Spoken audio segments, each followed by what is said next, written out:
High, আমি প্রীতি রানীগঞ্জ থেকে। কেমন আছো তোমরা? আশা করি সবাই ভালো আছো, আমিও ভালো আছি। তো আবারও নিয়ে চলে এলাম ছোট্ট একটু মিনি ব্লগ নিয়ে। তো এখন বাজে ওই 12টার মতো। তো এইদিকে দেখো আমার মিঠুকে চান টান করে দিয়েছি, আর আমারও পুজো টুজো হয়ে গেছে। এখন যাচ্ছি তোমার এই ফুলগুলো বাগানে ফেলতে। আর সুমনও সকালে বেরিয়ে গিয়েছিল ডিউটি, আর ও বলেছিল যে তাড়াতাড়ি চলে আসবে। তো রান্না বান্না করার খুব ইচ্ছে একটা ছিল না, খুব লেট হয়ে গেছিলো। তো এদিকে দেখো ও খাবার এনে দিয়েছে।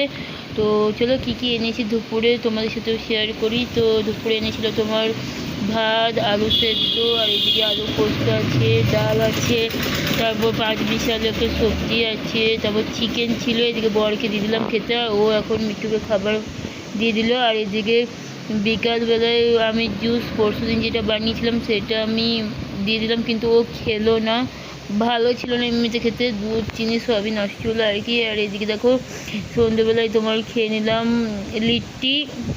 লিট্টির চোখা। লিট্টি চোখা কারা খেতে ভালোবাসো কমেন্টে জানিও। আর রাতে ডিনারে বানিয়ে নিয়েছিলাম চিকেন কষা আর রুটি। তো ভিডিওটি এই পর্যন্ত। ভালো লাগলে একটা লাইক, কমেন্ট, শেয়ার আর সাবস্ক্রাইব করে দিয়ে সবাই ভালো থাকবে, সুস্থ থাকবে। টাটা।